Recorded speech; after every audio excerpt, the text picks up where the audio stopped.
అందరికీ నమస్తే అండి. వచ్చే ఎన్నికల్లో వైఎస్ఆర్ కాంగ్రెస్ పార్టీ సీఎం జగన్మోహన్ రెడ్డి గారు వాలంటీర్లనే నమ్ముకున్నారు. మ్యాక్సిమం వాలంటీర్లకు సంబంధించి అన్ని రకాలుగాను ట్రైనింగ్లు ఇస్తున్నారు. ఎఫ్ఓలను వాళ్ళని పంపించి వాళ్ళని పోల్ మేనేజ్మెంట్లో వాలంటీర్ల పాత్ర ఏ విధంగా ఉండబోతోంది అనేది ట్రైనింగ్ ఇస్తున్నారు, వాళ్ళని కౌన్సిలింగ్ ఇస్తున్నారు, వాళ్ళకి చెప్తున్నారు.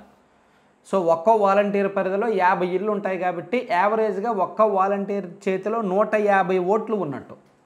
ఆ 150 ఓట్లలో కూడా 100 ఓట్లు కనీసం వైసీపీకి పడితే ఈజీగా 110 నుంచి 115 సీట్లు వస్తాయి అనేది వైఎస్ఆర్ కాంగ్రెస్ పార్టీ లెక్క. సో రాష్ట్ర వ్యాప్తంగా ఉన్న వాలంటీర్ల చేతుల్లో ఉన్న ఓట్లు పడితే ఒక్కో వాలంటీరు కనీసం ఒక 100 ఓట్లు వేయించగలిగితే ఈజీగా గెలిచేస్తామనేది లెక్క. సో దానికోసం వైసీపీ వాలంటీర్లను కౌన్సిలింగ్ ఇవ్వడం, ట్రైనింగ్ ఇవ్వడం, ఎన్నికలకు ముందు వాళ్ళకి రకరకాల వేరే ప్రలోభాలకు గురి చేయడం, కొన్ని నియోజకవర్గాల్లో గిఫ్ట్లు ఇవ్వడం అన్నీ జరుగుతున్నాయి. కొంతమంది నాయకులు సొంతంగా వాలంటీర్లకు మీటింగులు పెట్టి డబ్బు ఇస్తున్నారు, గిఫ్ట్లు అవి ఇవి తులమో పలమో ఇచ్చుకుంటున్నారు. అయితే వాళ్ళ చేతనే వాటర్ల వెరిఫికేషను, వాళ్ళ చేతనే సంక్షేమ పథకాల పంపిణీ, వాళ్ళ ద్వారానే ఇంటింటి ప్రచారాలు, వాళ్ళ ద్వారానే పార్టీ ప్రచారాలు, వాళ్ళ ద్వారానే ప్రభుత్వ కార్యక్రమాలు అన్నీ చేయిస్తున్నారు. చట్టం ఇదిగో చట్ట ప్రకారం వాళ్ళ విధులు ఇవి, వాళ్ళ బాధ్యతలు ఇవి అని ఒక రూల్ ఆఫ్ లా, ఒక బాండింగ్ అనేది ఏమీ లేదు. ఏది పడితే అది చేస్తున్నారు. వాళ్ళతో పార్టీ కార్యక్రమాల్లో ఇన్వాల్వ్ చేస్తున్నారు. ఎక్కడైనా మీటింగ్ జరిగితే జనాలను తరలించాల్సింది వాలంటీర్లే, అది కూడా జరుగుతుంది. సో ఇదంతా తెలుసు, ప్రతిపక్షాలకు తెలుసు, వ్యవస్థలకు తెలుసు, కోర్టులకు తెలుసు, పెద్దలకు తెలుసు, ఈసీకి తెలుసు, అందరికీ తెలుసు. మరి ఎక్కడ ఆపగలుగుతున్నారా? ఆపలేరు. ఆపమని ఆదేశాలు ఇవ్వడం వరకే కోర్టులు పరిమితం అవుతాయి, ఆపమని ఆదేశాలు ఇవ్వడం వరకే ఈసీ పరిమితం అవుతుంది.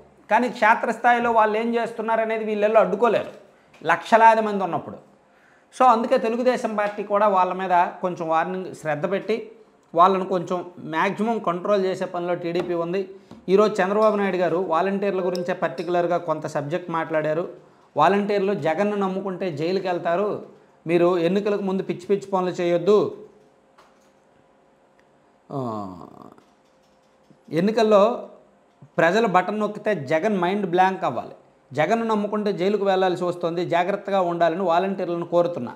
తెలుగుదేశం ప్రభుత్వం వస్తే ఉద్యోగాలు తీసేస్తారని తప్పుడు ప్రచారం చేస్తున్నాడు. కావాలనే వారిలో అభద్రతా భావం సృష్టిస్తున్నారు. వాలంటీర్లు ప్రజలకు సేవ చేస్తే మేము వ్యతిరేకం కాదు, కానీ వైకాపాకు సేవ చేస్తే మాత్రం వదిలిపెట్టే ప్రసక్తే లేదు. వాలంటీర్లకు రాజకీయాలు వద్దు, మంచి పనులు చేసేవారికి మేము సహకరిస్తాం అని చెప్పారు. అంటే ఇండైరెక్ట్గా వాలంటీర్లకు వార్నింగ్ ఇచ్చారు, మీరు ఆ పార్టీ కోసం పనిచేయొద్దు, మీ పని మీరు చేసుకోండి.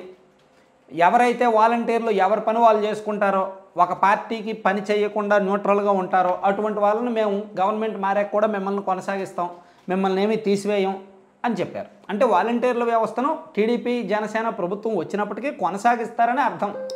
అయితే మరీ పూర్తిగా ఏకపక్షంగా ఉన్న వాళ్ళని, వైసీపీ కార్యకర్తలుగా ఉన్నవారిని తొలగించేస్తారన్నమాట.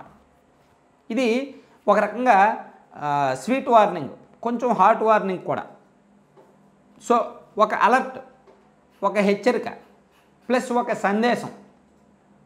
గవర్నమెంట్ మారితే ఉద్యోగాలు పోతాయేమో అనే భయం వదిలేయచ్చు, మరీ ఏకపక్షంగా చేస్తే ఉద్యోగాలు పోతాయి ప్లస్ జైలు శిక్ష తప్పదు అనే భయం కూడా ఉంటుంది. సో ఆ రెండు ఈరోజు చంద్రబాబు నాయుడు గారు కలిగించారు. మరి దీని మీద వాలంటీర్లు ఎలా రెస్పాండ్ అవుతారనేది చూద్దాం.